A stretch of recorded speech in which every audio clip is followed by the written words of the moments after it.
জিলহজ মাস চলমান, আজকে 2 তারিখ। ইনশাআল্লাহ আগামী শনিবার অর্থাৎ আগামী জুম্মা পরে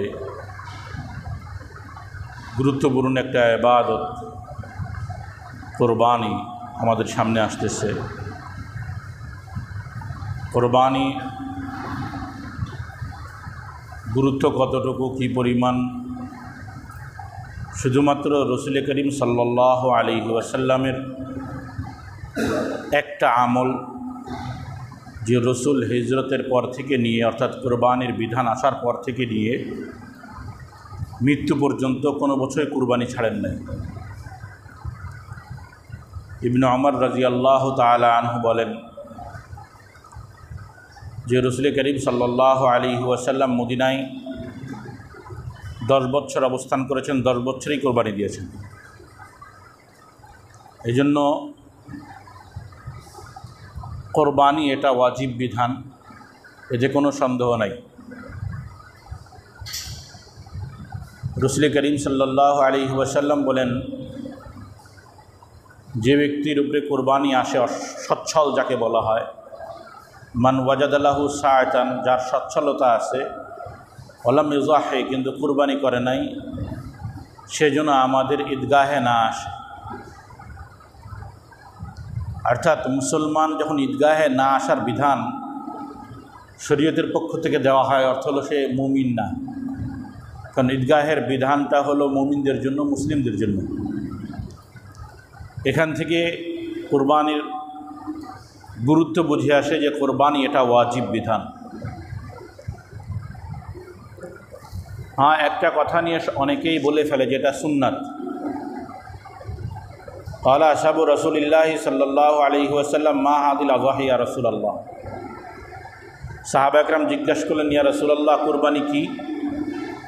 তো রসুল উত্তর দিলেন, সুন্নাতু আবিকুম ইব্রাহিম, ইব্রাহিমের সুন্নাত। এই যে সুন্নাত শব্দটা বলার কারণে অনেকে এটাকে সুন্নাত বলে ব্যক্ত করেন। এখানে সুন্নাত দ্বারা ফিকহি সুন্নাত উদ্দেশ্য নয়, শরঈ সুন্নাত উদ্দেশ্য। এই দুইটার মধ্যে পার্থক্য আপনাদের আম মানুষকে বোঝানো কঠিন হবে।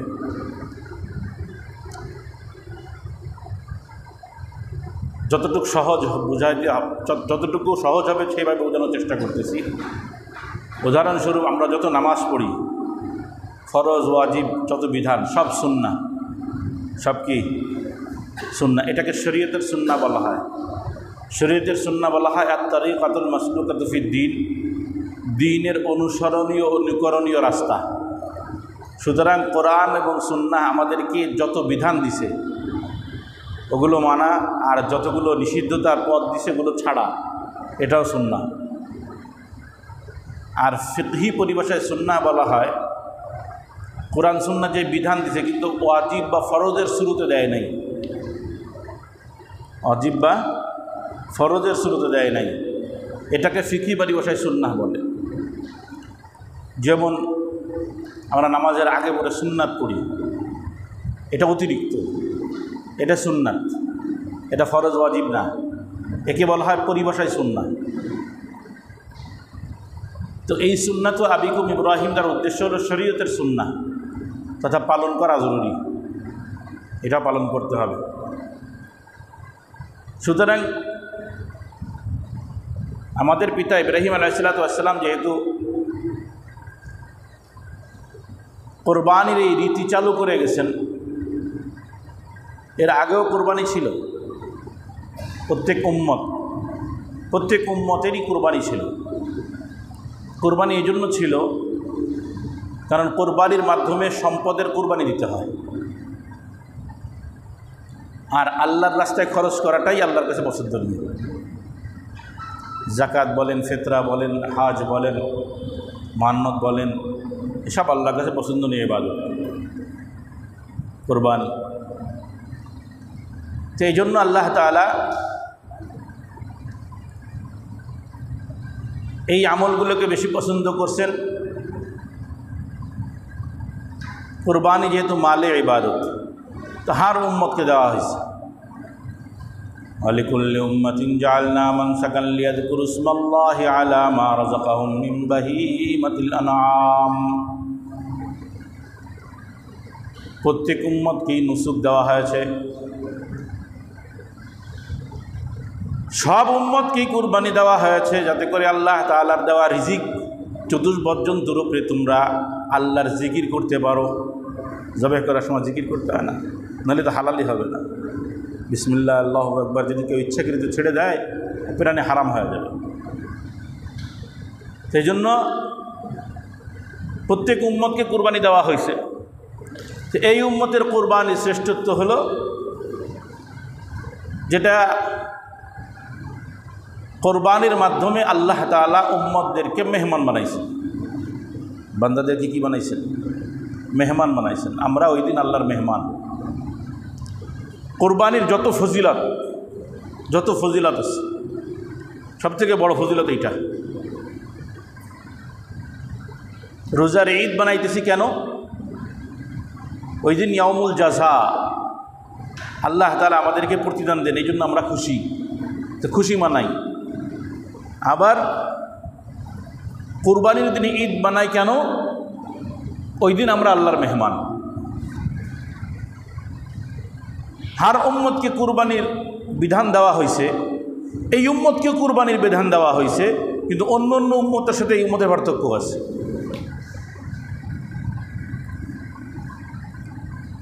ওয়ালিকুল্লি উম্মাতিন জাআলনা মানসাকান লিয়াযকুরু ইসমাল্লাহি আলা মা রাযাকাহুম মিন বাহিমাতিল আনআম। সব উম্মতকে কুরবানি দেওয়া হয়েছে, সব উম্মত কুরবানির মাধ্যমে আল্লাহর নৈকট্য অর্জন করছে। উম্মতে মুহাম্মাদি তোমাদেরকেও কুরবানি দেওয়া হইল, ওই কুরবানির মাধ্যমে মাওলার নৈকট্য অর্জন করো। অন্য অন্য উম্মত কুরবানি দিত, ওই কুরবানি দেওয়ার পর ওই মাঠেই রেখে আসা লাগতো। মাওলার পক্ষ থেকে যদি আসমানি একটা আগুন এসে ওইটাকে ভস্ম না করত, তাহলে বোঝা যাইতো ওই কুরবানি কবুল হয় নাই। সবাই ফেলে আসো, কুরবানি করো, ওখানে ফেলে আসো। এরপরে ব্যাস ওই পর্যন্তই, আর কেউ ধরবা না। কিছুক্ষণ পরে যদি যে দেখা যায় কারোর প্রাণী আসার, কারোর প্রাণী নাই, বুঝতে হবে যাদেরটা নাই আসমানি আগুন এসে ধ্বংস করছে ওইটা কবুল হয়েছে, আল্লাহর পক্ষ থেকে ওইটা নিয়ে নেওয়া হয়েছে। আর যাদেরটা কবুল হয় নাই ওটা নাপাক, আল্লাহ কবুল করে নেই। কিন্তু এই উম্মতকে একটা বৈশিষ্ট্য দিয়ে দেওয়া হইল, কি? খাও। কুরবানির গোশত, কুরবানির মাংস কোনো উম্মতের জন্য হালাল করি নাই, কিন্তু উম্মতে মুহাম্মাদি তোমাদের জন্য হালাল করলাম, আর ওই দিনটাই তোমাদের জন্য ঈদ বানাইলাম। কেন খাবা? কারণ আজকে আমি আল্লাহ মেজবান, তোমরা মেহমান। কেমন মেজবান আর কেমন মেহমান কি করে বুঝবেন? এটা তো একটা মালি ইবাদত, তাই না? সম্পদের ইবাদত না, সম্পদ ছেড়ে দিতে হয়। জাকাতও তো সম্পদের ইবাদত, জাকাত নিজে নেওয়া যায়, নিজের জাকাত। মান্নত নিজে খাওয়া যায়। আপনি যেই টাকাটা সদকা করবেন ওই টাকাটা কি নিজের কাছে আবার আনা যায়? যত মালি ইবাদত আছে, খুব খেয়াল করবেন, সূক্ষ্ম কথা, যত মালি ইবাদত আছে কোনোটাই কি করা যায় না, নিজের কাছে আবার ফিরায় আনা যায় না, খাওয়া যায় না। কুরবানিও তো মালি ইবাদত, কুরবানিও মালি ইবাদত, আল্লাহর কাছে খুব পছন্দনীয় আমল। কুরবানির দিনে নামাজ আছে, জিকির আছে, আবার কুরবানি আছে। আমার হাবিব বলেন এসব আমলের মধ্যে আল্লাহর কাছে কুরবানিটাই পছন্দ। আন আয়েশা রাদিয়াল্লাহু তাআলা আনহা আন্না রাসূলুল্লাহি সাল্লাল্লাহু আলাইহি ওয়াসাল্লাম قال মা আমিলা আদামিয়ুন মিন আমালিন ইয়াওমান নাহরি আহাব্বু ইলাল্লাহি মিন হিরাকিদ দাম। কুরবানির দিনে বান্দা যতগুলো আমল করে তার মধ্যে সর্বোত্তম আমল হলো, আল্লাহর কাছে সবথেকে প্রিয় আমল, আল্লাহর কাছে সবথেকে প্রিয় আমল হইল রক্ত প্রবাহিত করা, কুরবানি দেওয়া। ইন্নাহু লা ইয়াতি ইয়াউমাল কিয়ামাতি বিকুরুনিহা ওয়া আশারিহা ওয়া আজলাফিহা। এই প্রাণী যখন তুমি কুরবানি দাও, এর ফজিলতটা কেমন? কিয়ামতের ময়দানে ওই পশুটা তার সমস্ত শরীরের অঙ্গ প্রত্যঙ্গ নিয়ে তোমার পক্ষে দাঁড়ায় যাবে। ও মাওলা, এই বান্দা তোমার রাস্তায় তোমার নৈকট্য অর্জনের জন্য আমাকে কুরবানি করেছিল, আজকে আমি তার পক্ষে সাক্ষী হয়ে গেলাম, তার জন্য ঢাল হয়ে গেলাম। যতক্ষণ না পর্যন্ত তার মুক্তির ফাইসালা না হয় আমি এইখান থেকে নড়ব না। কোরবানির প্রাণী আমার জন্য ঢাল হয়ে যাবে। এরপরে যে কথাটা বলতেছে,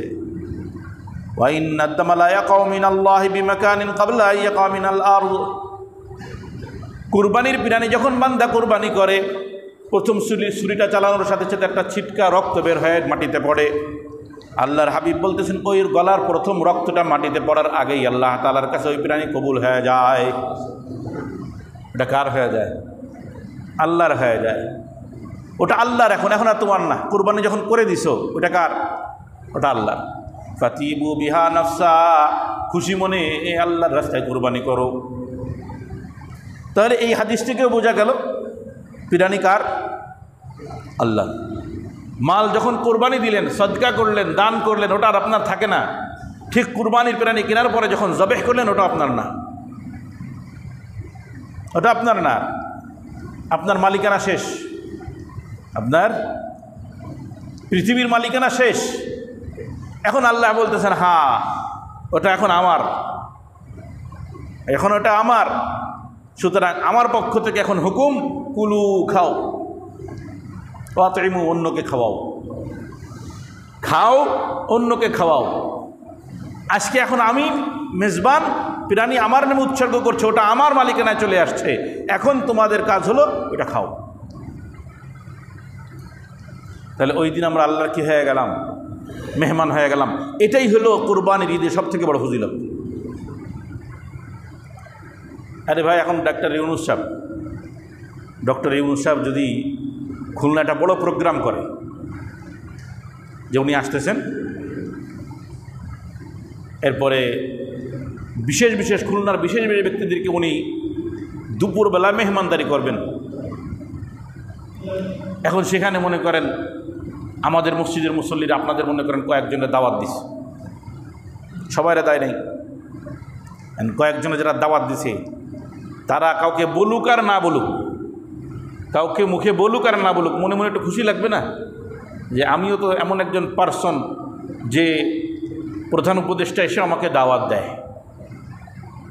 তাছাড়া বুঝে আসে না, মনে হয় ভালো লাগে না? এটা ভালো লাগবে, খারাপ লাগবে? ভালো লাগবে। যত বড় ব্যক্তির মেহমান তত বড় খুশি। তো খালেক, মালিক, রাজ্জাক, সত্তার, জব্বারের মেহমান আমরা, তা আমাদের খুশিটা কেমন হওয়া দরকার? এই জন্য পুরা উম্মতের জন্য ওই দিন ঈদ, পুরা উম্মতের জন্য। এটা হলো বড় ফজিলত। কুরবানির উদ্দেশ্য কি? কুরবানির উদ্দেশ্য হলো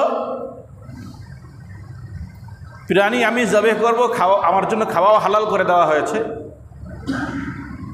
আল্লাহর বড় নিয়ামত, বড় শুকরিয়া আদায় করতে হয় নিয়ামতের, যে আল্লাহ তাআলা আমাদের জন্য ওই বিধানটা রাখেন নাই। প্রাণী জবেহ করে মাঠে ফেলে দাও, এরপরে দেখি কারটা কবুল হইল আর কবুল হইল না। বলেন তো মান সম্মান আর থাকতো নি? মনে করেন উপজেলার সামনে 10টা প্রাণী একসাথে জবাই হবে। এখন জবাই হওয়ার পরে আমরা সবাই আমাদের প্রাণী জবেহ করে বা সবাই চলো বসে দিতে বসি, দেখি কারটা কবুল হয়। আল্লাহ হেফাজত করছে আমাদেরকে। ওখানে ফাসেক, ফজ্জার সব প্রকাশ পেয়ে যায়। তাই দেখো অমুকের কোরবানি কবুল হয় না, অমুকেরটা কবুল হয়েছে, অমুকে বড় ভালো মানুষ, অমুকে খারাপ মানুষ। আল্লাহ হেফাজত করছে না। আল্লাহ আল্লাহ কী হয়ে যেত উম্মতের? আল্লাহ বলে শুধু হেফাজত করি নাই, ওই প্রাণীরা জবেহ করার পরে ওইটা তোর, ওটা তো আমার জন্য করছিস, ওটা তোর। কোরবানি আল্লাহর জন্যই হতে হবে। সামান্য পরিমাণ যদি মনের মধ্যে কি থাকে, খুঁত থাকে, কোরবানি নষ্ট হয়ে যাবে। সামান্য পরিমাণ। সুন্নাত আবিকুম ইব্রাহিম, উদ্দেশ্য কি? ইব্রাহিমের সুন্নাত কি? ইব্রাহিম তো সন্তানকে জবেহ করার স্বপ্ন দেখছে না, সন্তানকে জবেহ করতে হবে। এই জন্য তো ইব্রাহিম আদেশ পাইছেন। তা আদেশ পাওয়ার পরে সন্তানকে যে বললেন, বাবা বহুত কষ্টে আল্লাহর কাছে চায় চায় তোমারই নিছি, এখন সেই আল্লাহ আদেশ করছেন যে তোমাকে কুরবানি করতে হবে, জবেহ করতে হবে। তো সন্তানও সেই রকম বলল কোনো সমস্যা নেই, আল্লাহর পক্ষ থেকে ফাইসালা, তো চলেন, কোরবানি হয়ে যায়। চোখ বাঁধলো, শুয়াইলো, বাপ বেটা দুইজনেই কি হয়ে গেছে, আল্লাহর সামনে মাথা নত করে দিছে। আল্লাহ কইছেন কুরবানি দিতে, সন্তানে দিলাম, সন্তানকে আল্লাহ কইছেন আমার একটা কুরবানি হইতে হবে, শুয়ে পড়লাম।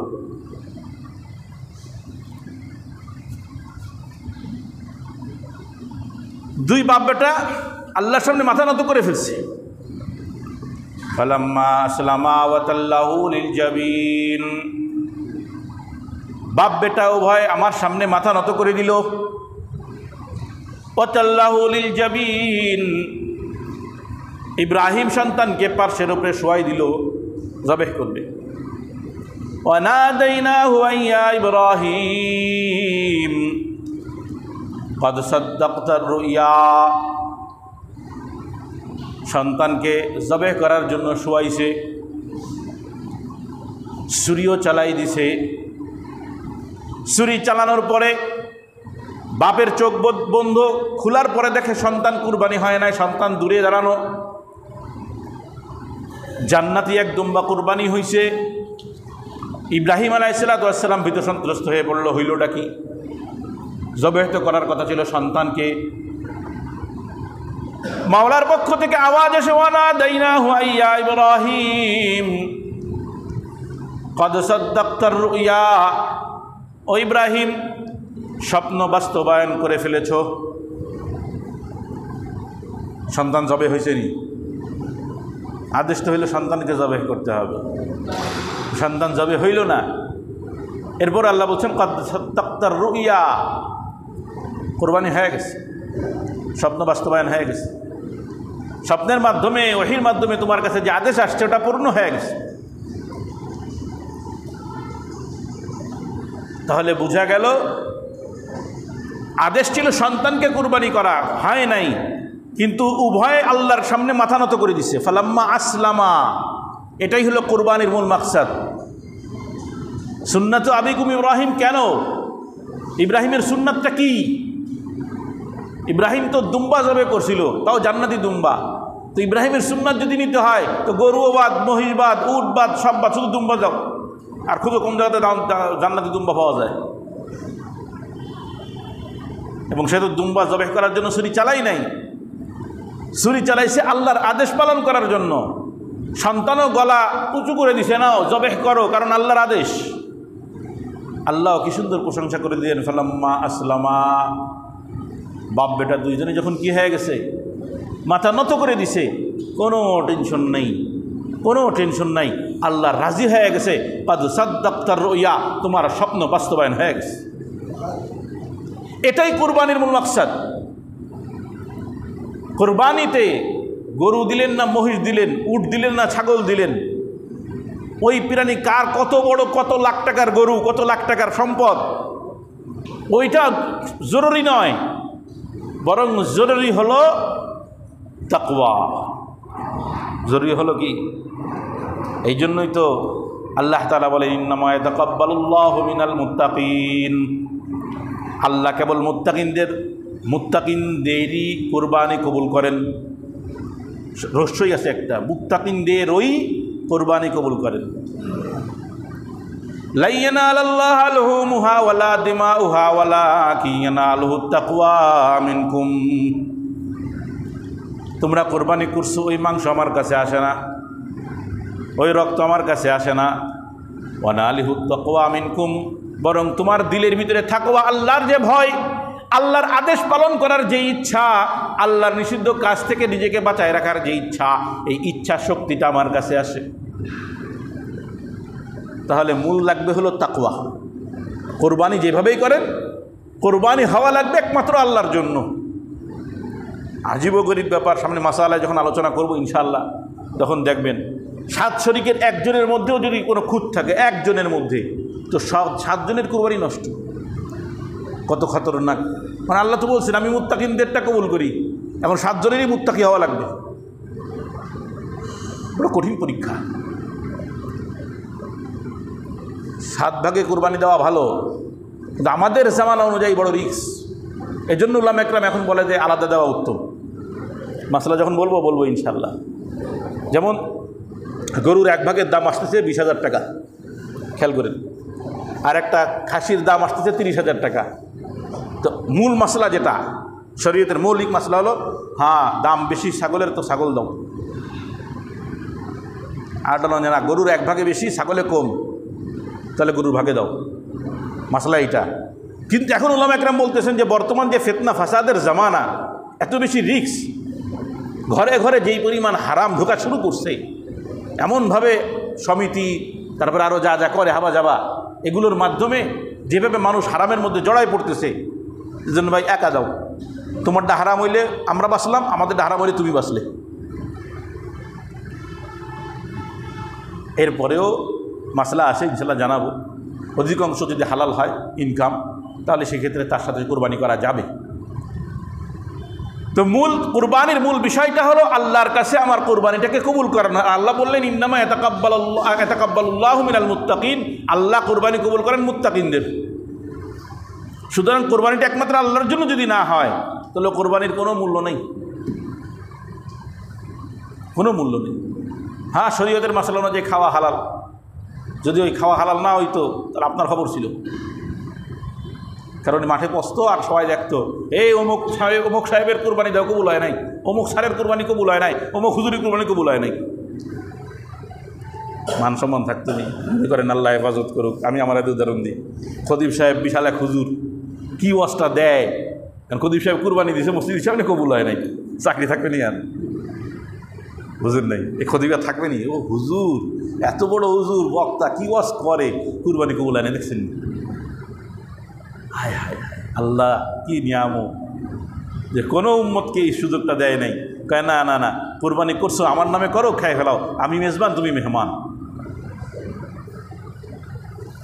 সাহাবা একরাম জিজ্ঞেস করেন, মাযা ইয়া রাসূলুল্লাহ, এ কুরবানি কি জিনিস? রাসূল করিম সাল্লাল্লাহু আলাইহি ওয়াসাল্লাম ঘোষণা দিলেন, সুন্নাতু আবিকুম ইব্রাহিম, তোমাদের বাবা ইব্রাহিমের সুন্নাত। বুঝলাম তো ইব্রাহিমের সুন্নাত, আমাদের জন্য কিছু আসেনি। ফামালানা ইয়া রাসূলুল্লাহ, ইয়া রাসূলুল্লাহ কুরবানি তো করবো, আমাদের জন্য কি? আল্লাহর হাবিব সাল্লাল্লাহু আলাইহি ওয়াসাল্লাম বলেন, বিকুল্লি শাআরাতিন হাসানা,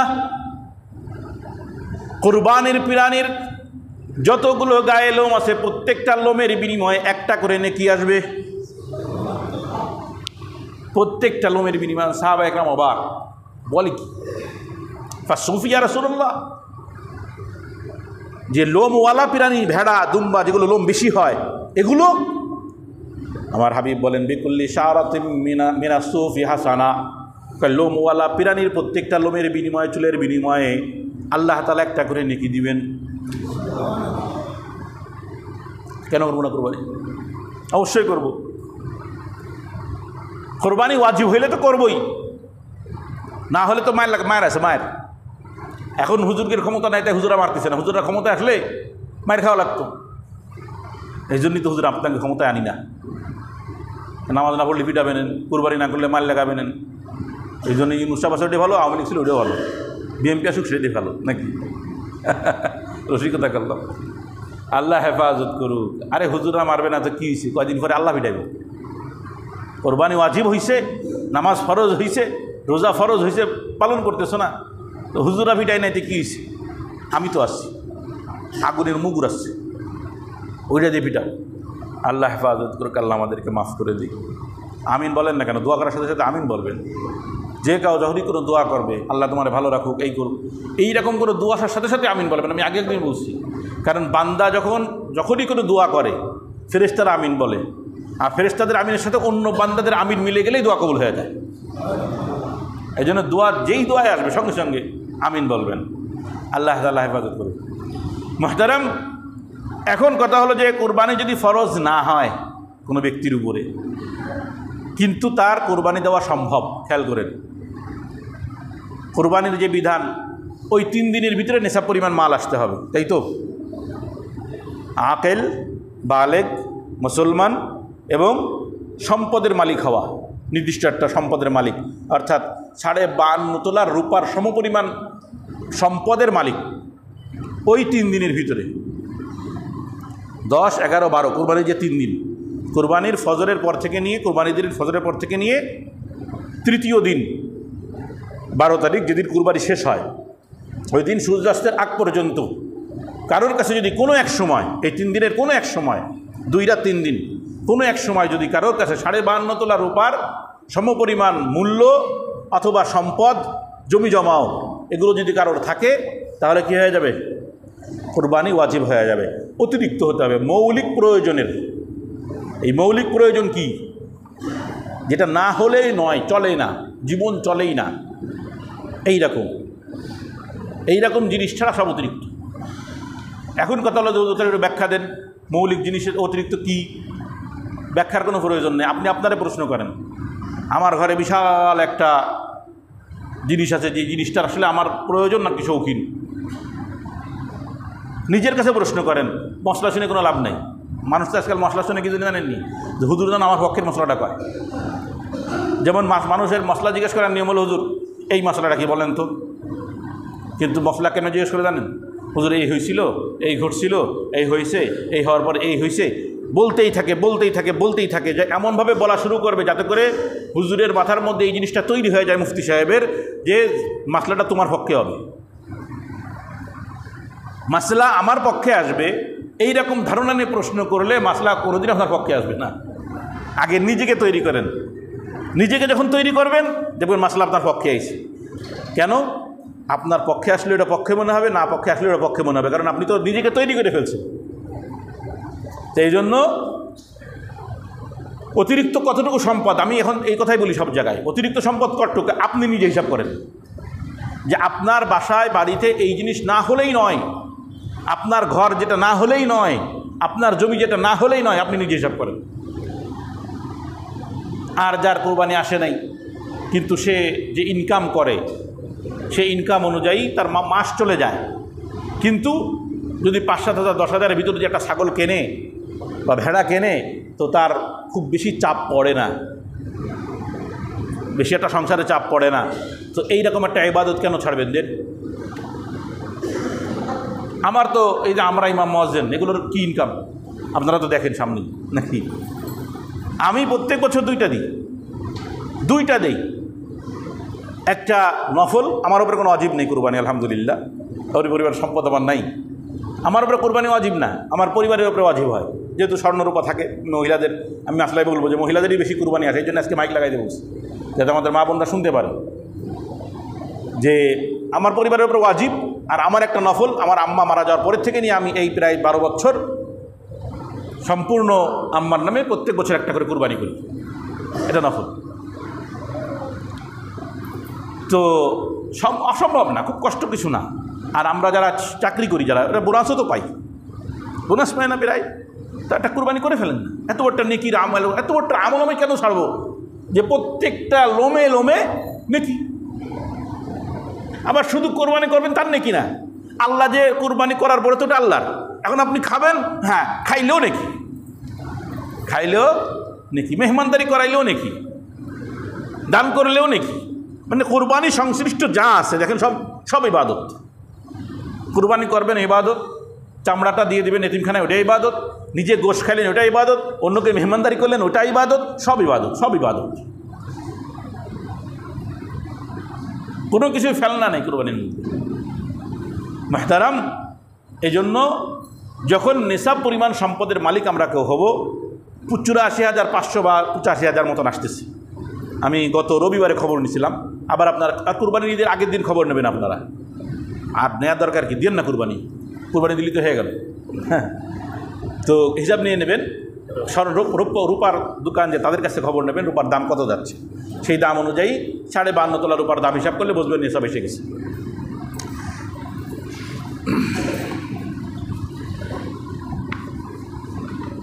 সামনে একটা কথা বলা হয়নি, আমাদের আরাফার দিন যে দিনটা আসতেছে, অর্থাৎ আগামী শুক্রবার, আমাদের জন্য শুক্রবার এই রোজা রাখা একটা সুন্নাত। ওই দিন রোজা রাখা নফল রোজা রাখা একটা সুন্নাত। রাসূল করিম সাল্লাল্লাহু আলাইহি ওয়াসাল্লাম ওই দিন রোজা রাখতেন, এবং শুধু রাখতেন না, রাসূল সরাসরি বলছেন, আহতাসিবু আলাল্লাহি আন ইউকাফিরা সানাতাল্লাতী ক্বাবলাহু ওয়া সানাতাল্লাতী বা'দাহু। আমি আল্লাহর কাছে আশা রাখি আরাফার দিনের এই রোজা আমার উম্মতের 1 বছর আগে এবং 1 বছর পরের রোজা 2 বছরের সমস্ত গুনাহ মাফ করে দিবেন।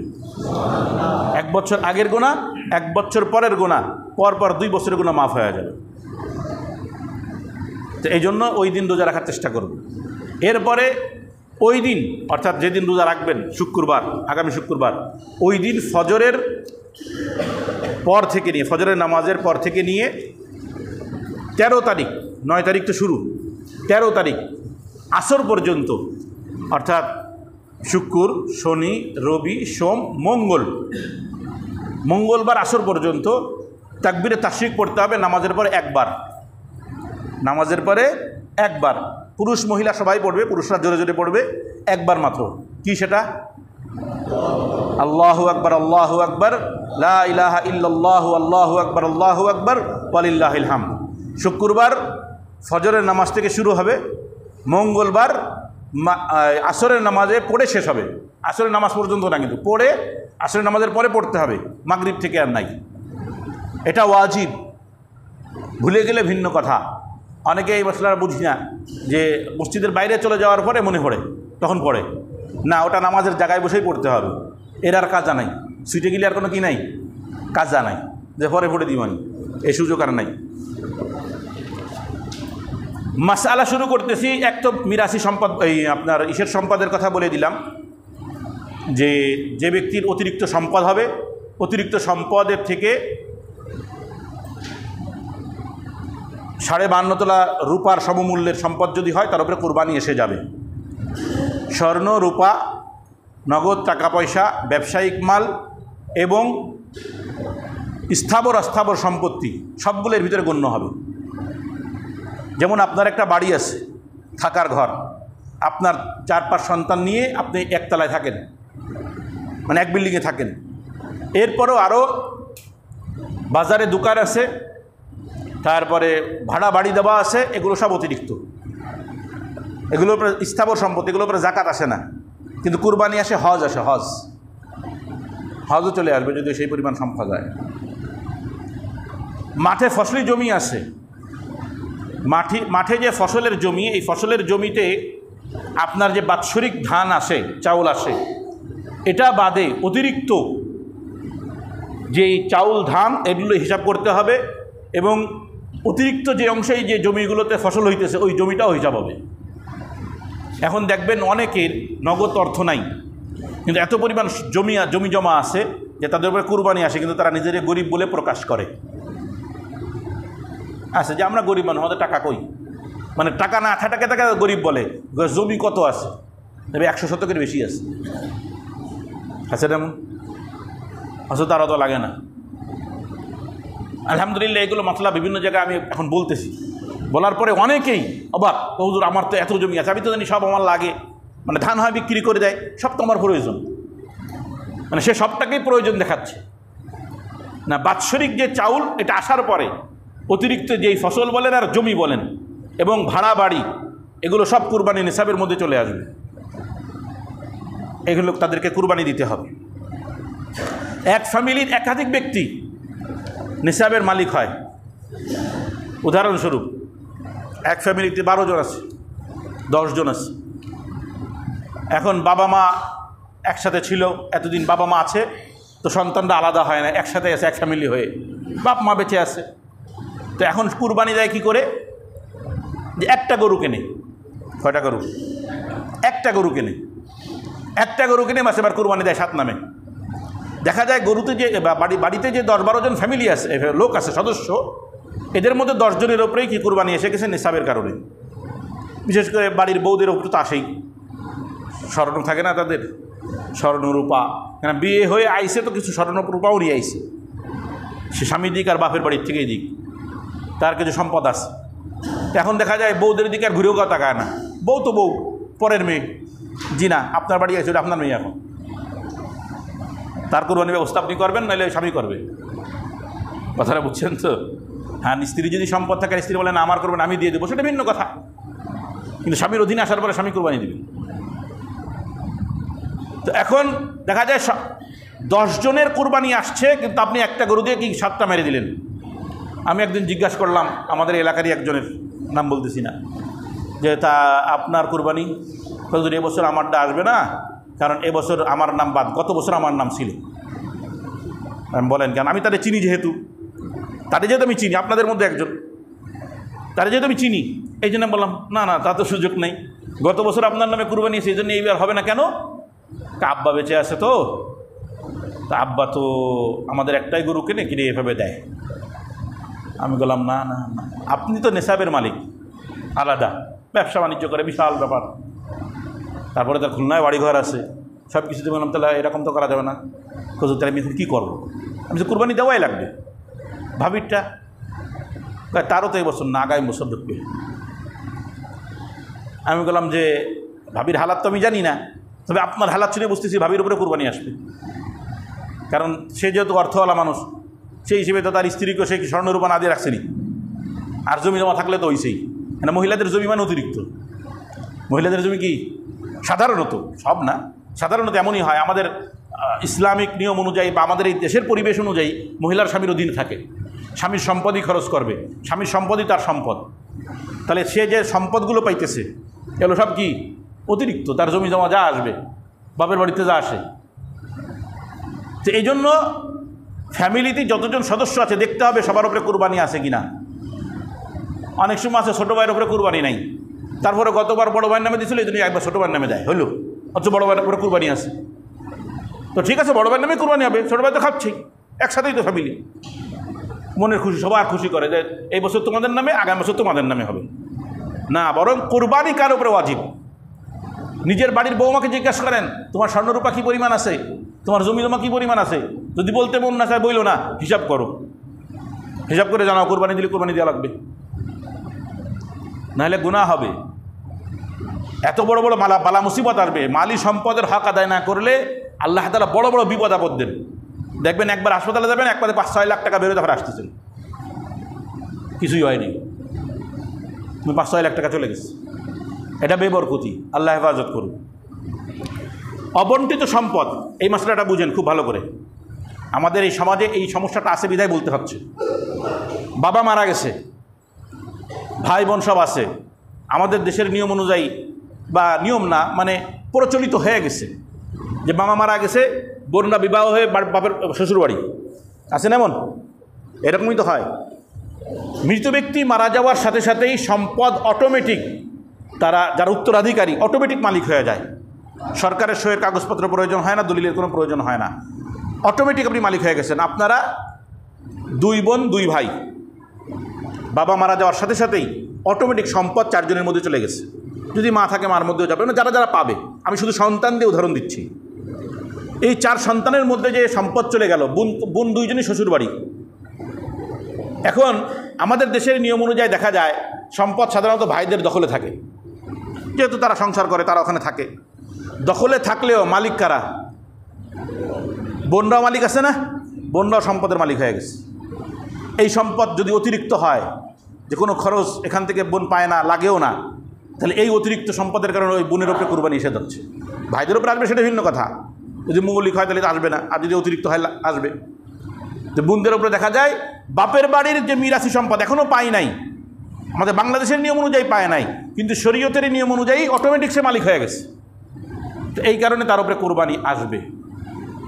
এই জন্য বাড়ির পরিবারদেরকে সবাইকে জানাবেন যে যদি শ্বশুর মারা যেয়ে থাকে বা এরকম বাড়ির সে মিরাসি সম্পত্তি পেয়ে যায়, কিন্তু এখনও পর্যন্ত কাগজপত্র হয় নাই, কিছুই হয় নাই, মনে করেন তার দখলেও আসে নাই, কিন্তু এই জমি ছুটে যাওয়ার কোনো ভয় নেই, তাহলে এই জমির উপরে কুরবানি আসবে। হ্যাঁ, যদি এমন হয় যে ভাই ও জমি দেবে না, আটকায় ফেলাইছে, আছে না আমাদের দেশের সমস্যা তো এইগুলোই বেশি, অধিকাংশ ফ্যামিলির মধ্যে সবাই এই সমস্যা। ভাই জমিটার এমনভাবে আটকাইছে বোনরা নিতে পারবে না, দখলবিহীন, বোনরা চাইলেও হবে না আর, তাহলে এটা যেটাকে বলে জবরদখল, তো আপনার থেকে কেমন যেন চিন্তায় হয়ে গেছে, এখন আর আপনার উপরে আসবে না। কিন্তু যতক্ষণ নিশ্চিত না হবেন এবং নিরাপদ জমি, যে ভিটে বাড়িতে না নিলেও মাঠে আমার জমি, ওখান থেকে ভাইরা আমারে দেবেই, মানে আমার 50 শতক জমি বা 20 শতক জমি নিশ্চিত আমি পাবো, সেটা ভিটে বাড়ির থেকে হোক অথবা মাঠঘাট থেকে হোক, আমি পাবোই পাবো, তাহলে কেমন যেন আপনি মালিক হয়ে গেছেন। কারণ বাবা মারা গেছেন তো অটোমেটিক আপনি মালিক হয়ে গেছেন। এখন যদি ঠিক মতন বন্টন হয় আলহামদুলিল্লাহ, বন্টন না হলে যারা বন্টন করবে তারা গুনাহগার হবে, ভাই যদি নিয়ে নেয় ভাই গুনাহগার হবে। এর ব্যাপারে তো বান্দার হক, বান্দির হক, এটা তো সমস্যা।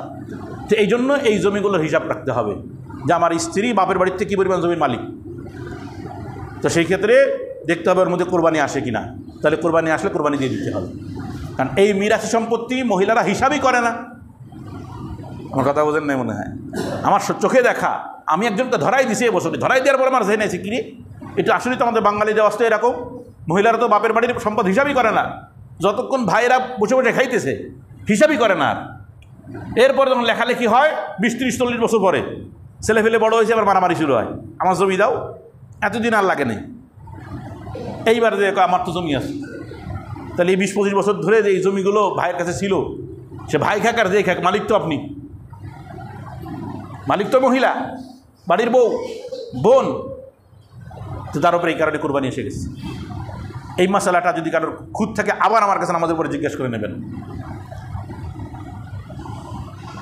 গরিব ব্যক্তির কুরবানির কথা বলতে যে এই কথাগুলো আসলো, যে ব্যক্তির কুরবানি ওয়াজিব না কিন্তু কুরবানি করা সম্ভব, কুরবানি যদি করে, তো যখন সে প্রাণীটা কিনবে, কুরবানির দিন যখন ঢুকে যাবে 10, 11, 12, এই 3 দিনের মধ্যে কোরবানি দেওয়াই লাগবে। এখন তার উপরে ওয়াজিব 3 দিন ঢুকে যাওয়ার পরে, অনেকটা এটা মান্যতের মতন যে তোমার উপরে তো ওয়াজিব ছিল না, এখন যখন প্রাণী কিনে ফেলছো আর এই 3 দিনের ভিতরে ঢুকে গেছো, এখন কি করতে হবে? কুরবানি দেওয়া লাগবে। এটা অনেকটা মান্যতের মতন, তবে খাওয়া যাবে, ওটা কুরবানি, নফল কুরবানি।